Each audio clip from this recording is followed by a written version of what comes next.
Hello everyone, welcome back to my channel Sumaj daily vlog. Sumaj daily ব্লগে তোমাদের সবাইকে স্বাগত। তো সকাল সকাল ঘুম থেকে উঠে বেশ ভালোই ওয়েদার ছিল, একটু একটু ঝিরিঝিরি বৃষ্টি পড়ছিল, ভাবলাম কমে যাবে। বাপরে বাপ, একদম মুষলধারে বৃষ্টি হলো কিছুক্ষণ, এখন একটু কম, তো আবার একটু পরে পরে বাড়ছে। তো আজকে কী রান্না করছি চলো দেখাই। রান্নাঘর থেকেই কিন্তু ভিডিওটা শ্যুট করছি, দেখে নাও সবাই।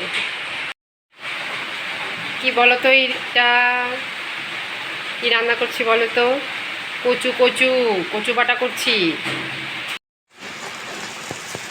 কচু বাটা করছি রসুন পেঁয়াজ দিয়ে, দারুণ করে আজকে খাবো কচু বাটা। কার কার প্রিয় বাটা ভর্তা, কার কার প্রিয় কমেন্টে জানিও।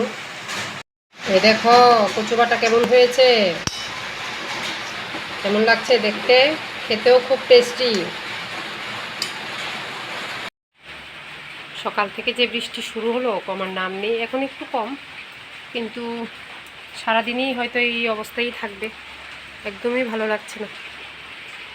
আজকে বাবু সোনা স্কুলে যায়নি, কারণ প্রোগ্রাম ছিল স্কুলে, কালকে প্রোগ্রাম শেষ হয়েছে, তা আজকে সবাই বাড়িতে বসে রেস্ট করবে, তাই সকালে ঘুম থেকে উঠেও বাড়িতে পড়াশোনা করছে।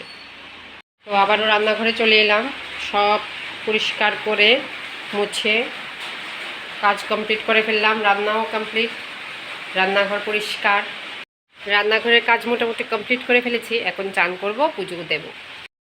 আমাদের মিঠু গ্যাং কী করছে? মিঠু গ্যাং চুপচাপ কেন আজকে? কি দুষ্টু দুষ্টু? এই দুষ্টু,